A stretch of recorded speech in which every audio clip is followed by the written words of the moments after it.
saya paling sedih banget pada saat mama saya tinggalin saya sama keluarga saya.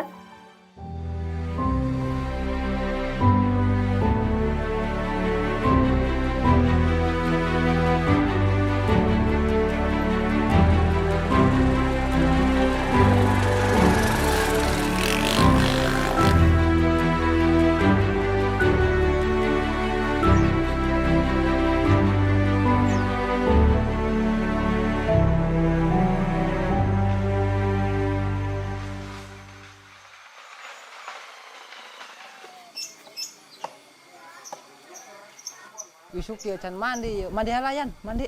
Yuk. Mandi hala mandi. Embung. Yan, hayu ih mandi. Disiapun kece haneut. Tenang bae. Ha. Baru mungun mandi kieu ieu. Lah saya mau nelpon Pak Gadot lah.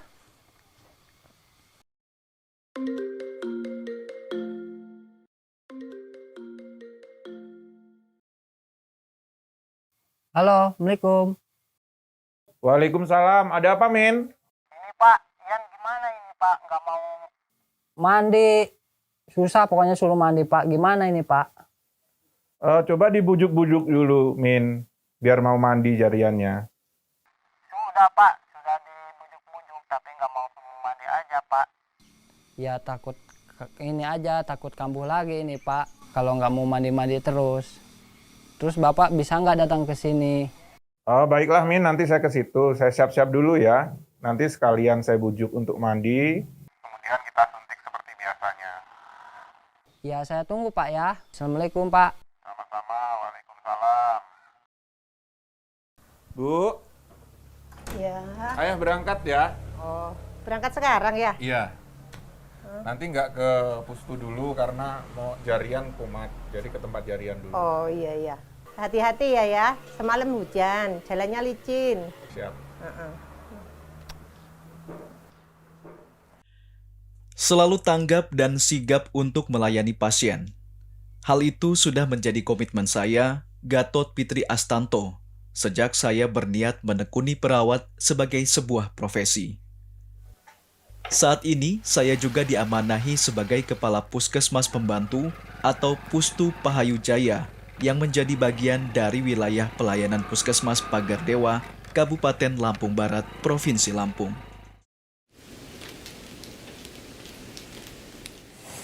Tempat saya bertugas berjarak sekitar 30 km dari kediaman saya di Desa Giham, Kecamatan Sekincau. Cukup jauhnya jarak yang harus saya tempuh, membuat saya terbiasa dengan fenomena dan bentangan alam yang saya lalui. Terpaan rinai hujan adalah hal yang biasa. Namun juga kadang menjadi tidak biasa bila saat hujan turun, saya tengah melintasi wilayah yang terjal atau curam. Pasalnya, Kabupaten Lampung Barat memiliki kontur wilayah yang berbukit karena berbatasan dengan hutan hujan tropis Taman Nasional Bukit Barisan Selatan. Ada kalanya saya harus melewati jalan yang terjal dan licin, sehingga saya melakukan sedikit modifikasi pada ban motor. Rantai ini selalu saya bawa, agar motor yang saya kendarai dapat melintas di berbagai medan, khususnya jalan terjal, curam, dan berlumpur. Bekerja di daerah sulit dan dengan geografis yang sangat sulit, tentunya banyak tantangan yang kami dapatkan, salah satunya resiko jatuh atau tergelincir, dan itu sudah sering kami rasakan, teman-teman rasakan.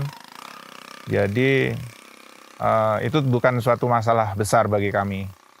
Yang penting kami tetap bersatu padu, berusaha bagaimana melayani masyarakat dengan baik, dengan cara ketika melakukan kunjungan atau kegiatan di daerah sulit, kami bekerja sama, berbarengan, jadi bisa saling menjaga.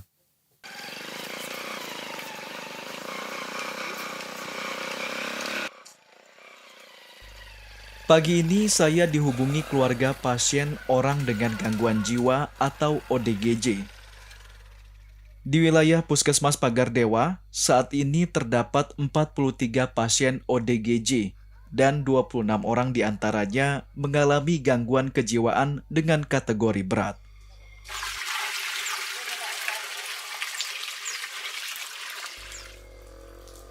Kunjungan ke rumah pasien ODGJ ini saya lakukan secara berkala.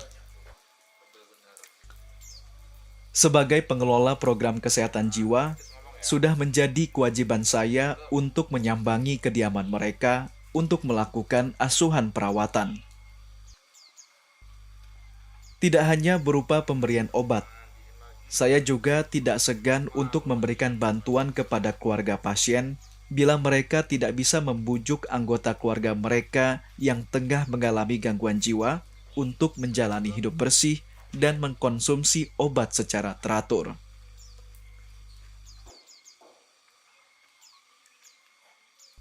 Injeksi obat gangguan jiwa juga saya berikan 1 bulan sekali. Injeksi ini merupakan bagian dari terapi yang mempengaruhi tingkat kesembuhan pasien.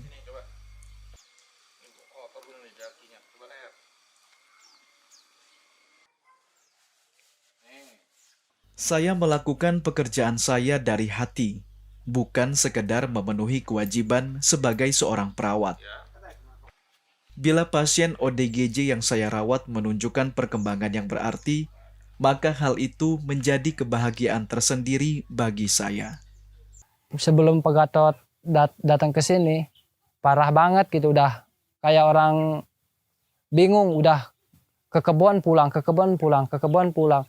Pokoknya orang aja sampai ngeliat kebingungan gitu, kena penyakit apa. Terus dibawa berobat sama Pak Gatot. Alhamdulillah sekarang kalau 100 ya sekitar 80% Ian udah mulai mau sembuh.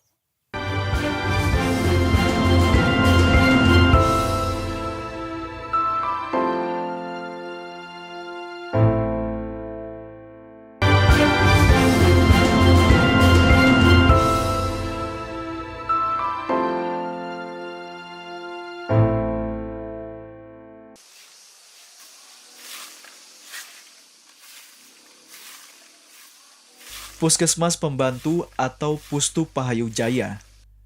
Disinilah saya sehari-hari bertugas sebagai kepala pustu. Saya bertugas seorang diri, sehingga selain memberikan pelayanan kesehatan, saya juga secara rutin merawat dan menjaga kebersihan bangunan pustu. Pak, saya mau periksa. Oh iya Bu, silakan masuk. Sebentar ya, silakan Iya, masuk. Pak.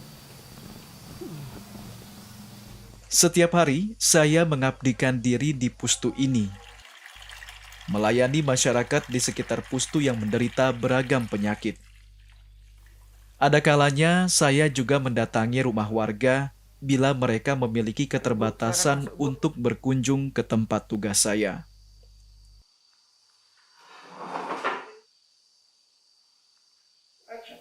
Apa Bu keluhannya Bu?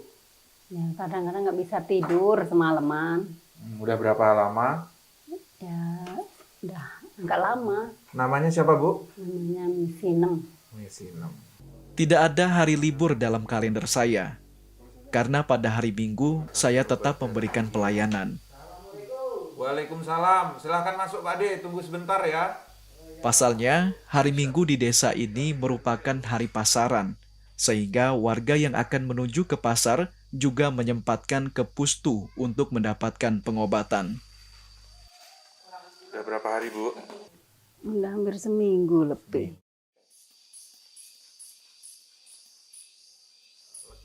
Saya juga tidak bosan melakukan promosi kesehatan kepada warga, agar mereka secara mandiri dapat berperilaku hidup bersih dan sehat.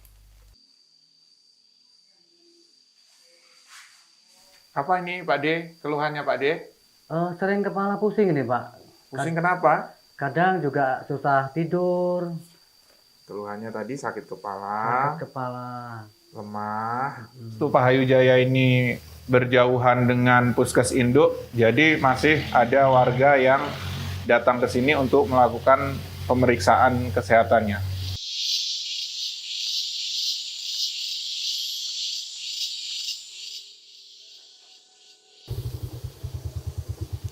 Assalamualaikum, Pak. Waalaikumsalam. Oh, Mbak Yuli, Iya. Mbak Rika. Kita Gimana? jadwal posyandu, Pak. Ayo, itu udah pada nunggu Oke, balitanya. siap-siap. Ayo Ya. kita berangkat, saya udah siap juga. Iya, siap, Ayo. Pak. Ayo.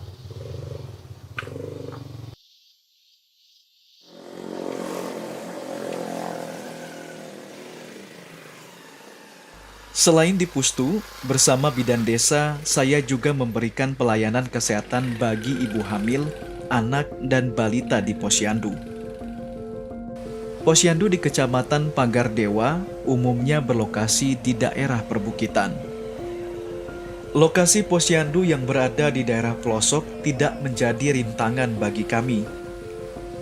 Demi terciptanya generasi bangsa yang sehat, kami tetap bersemangat meski harus melalui medan yang kadang berat. Sebagai tenaga kesehatan, kami berperan mencegah gizi buruk pada balita.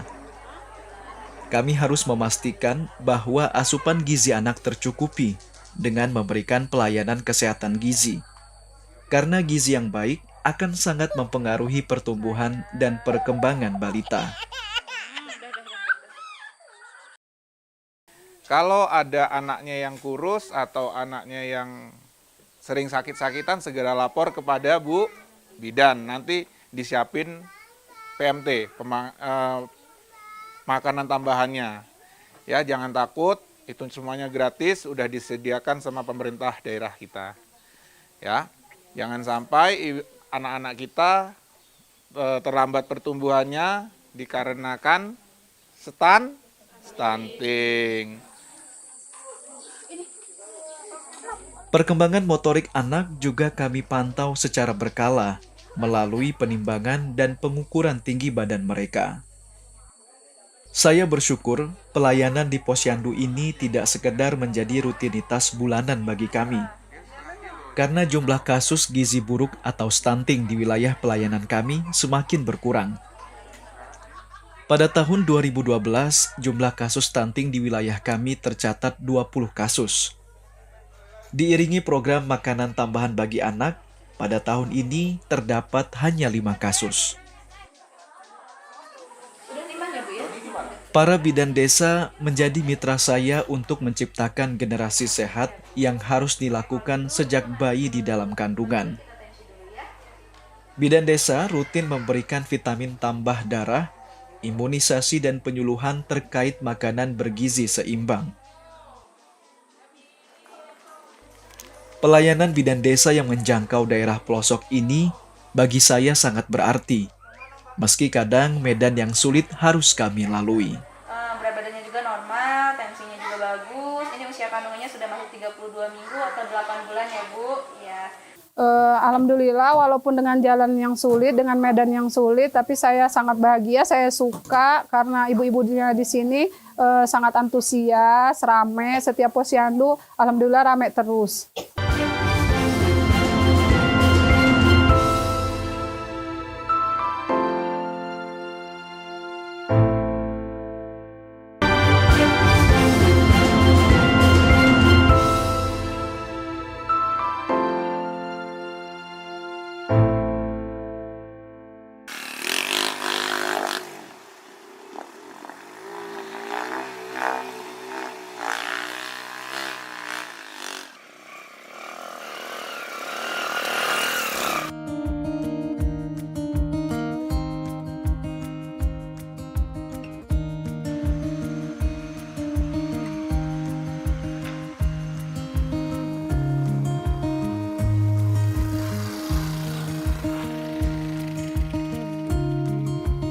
Tuberkulosis merupakan salah satu penyakit yang masih ditemui di Lampung Barat, bahkan menyebabkan beberapa penderitanya meninggal dunia. Assalamualaikum. Waalaikumsalam. Mbak masih batuk nggak? Udah agak berkurang, Pak. Udah, kemarin udah diisi belum? Udah. Oke. Tolong diambil, nanti saya periksa ke puskesmas ya. Iya, Pak. Sayangnya, masih sedikit warga yang bisa mengenali gejala penyakit TB dan kemudian mau mendatangi fasilitas pelayanan kesehatan untuk memeriksakan diri. Saya periksa dulu ya Bu ya. Iya, Pak. Besok hasilnya seperti apa, saya kabari Mudah-mudahan hasilnya negatif. Iya, TBC ya. Makasih. Obat yang dari Puskes tetap diminum ya Bu. Iya, Pak. Semoga lekas sembuh. Iya. Saya permisi ya Bu ya. Iya. Makasih ya, Pak. Sama-sama. Untuk itulah, saya aktif menjaring warga yang menderita batuk berdahak selama 1 minggu melalui layanan jemput sampel dahak. Saya juga memastikan bahwa pasien TB benar-benar meminum obat secara disiplin karena akan berpengaruh pada keberhasilan pengobatan.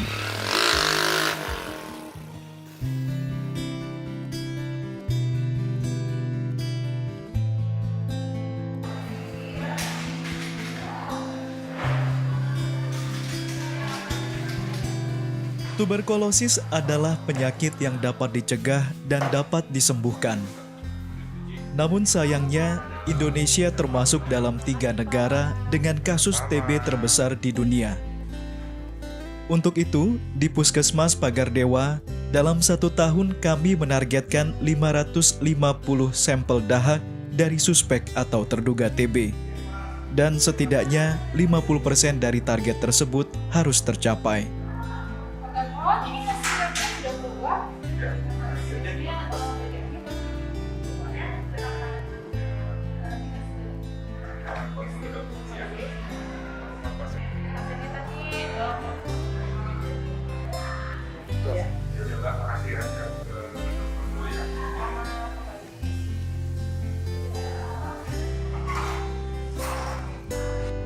Ada pasien baru, pasien TB terduga TB dengan hasil BTA-nya positif. Nah, mohon untuk diberikan terapi.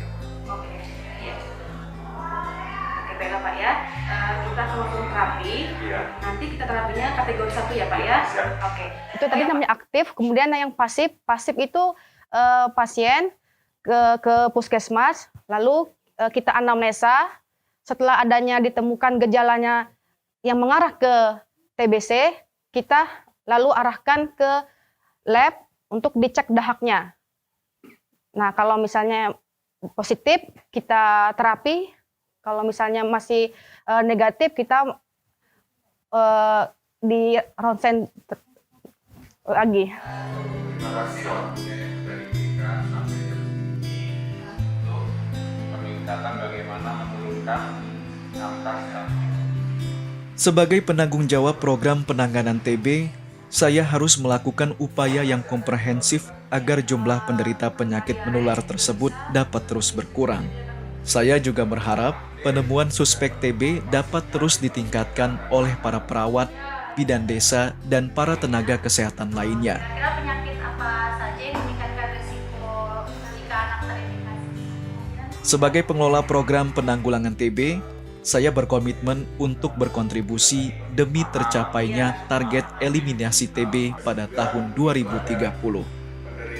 Di puskesmas kita, alhamdulillah banyak orang-orang yang aktif, terutama Pak Gatot yang sangat semangat sekali dalam melakukan penjaringan program TBC ini. Jadi beliau ke rumah-rumah, meskipun padahal juga di sini jalannya itu sangat susah diakses ya, apalagi waktu hujan, jalannya itu penuh dengan becek yang susah banget untuk dijangkau ke rumah-rumah. Tapi Pak Gatot ini saya apresiasi, bangga banget dengan beliau. Beliau sangat semangat dalam menjalankan program TBC ini.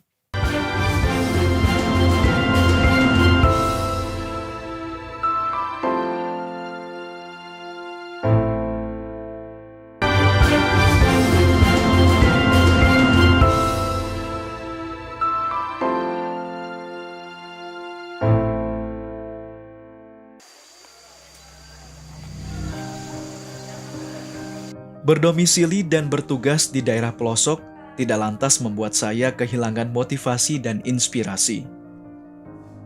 Sebagai pengelola program kesehatan jiwa, saya berinisiatif agar pelayanan saya menyentuh semua kalangan, termasuk remaja melalui pojok curhat. Saat ini, pojok curhat baru saya implementasikan di salah satu SMK di Pagar Dewa, dan baru satu-satunya yang dilaksanakan di Kabupaten Lampung Barat. hal yang menurut saya paling sedih banget pada saat mama saya tinggalin saya sama keluarga saya. Kayak kenapa mama saya kayak gitu? Padahal saya sayang sama dia, tapi dia nggak mikirin saya. Masih banyak juga teman-temanmu yang seperti ini, permasalahannya seperti ini, dan mereka kuat. Kamu pasti kuat, ya? Ya, Pak. Yakin masa depan kamu akan lebih bagus, oke? Dan kamu harus bahagia dengan orang tuamu, bapakmu, adikmu, ya?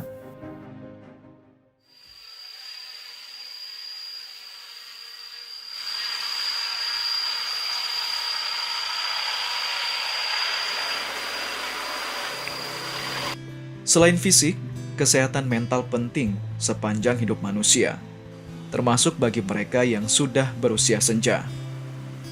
Untuk itu, setiap bulan saya rutin mengunjungi mereka di pos pembinaan terpadu atau pos Bindu.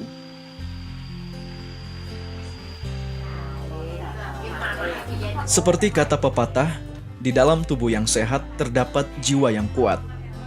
Saya berharap dengan mental yang sehat, para lansia ini dapat terhindar dari berbagai penyakit kronis seperti stroke, diabetes, dan jantung. Melalui asuhan keperawatan kesehatan jiwa secara promotif dan preventif yang saya lakukan, saya ingin membantu lansia meningkatkan derajat kesehatannya. Pelayanan Pos Bindu Lansia merupakan upaya puskesmas untuk mengetahui faktor resiko apa yang bisa kita tangani terhadap lansia untuk menjaga kualitas hidup mereka. Dalam Pos Bindu ada beberapa hal yang dilakukan, yaitu adalah pemeriksaan gula darah, kolesterol, kemudian asam urat, yang semua itu digunakan untuk melakukan perbaikan kualitas hidup dari masyarakat tersebut atau lansia tersebut. Saya tidak mengharapkan apa-apa. Sebagai seorang tenaga kesehatan, saya hanya bahagia jika kesehatan orang yang saya rawat lebih baik dibanding sebelumnya. Jika kemudian saya mendapatkan penghargaan sebagai tenaga kesehatan teladan di Puskesmas tingkat Kabupaten Lampung Barat pada tahun 2018, maka bagi saya, hal itu adalah pemacu semangat untuk meningkatkan karya. Kebahagiaan sebagai nakes itu adalah ketika melihat orang-orang yang kita rawat atau kita melakukan pelayanan kesehatan menjadi orang-orang yang lebih kuat, lebih sehat, dan lebih bermanfaat hidupnya.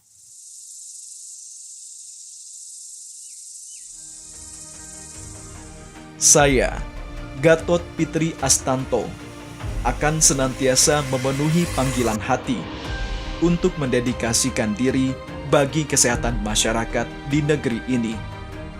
Saya akan selalu mengabdikan jiwa dan raga, karena dalam kehidupan, kesehatan adalah harta yang paling berharga.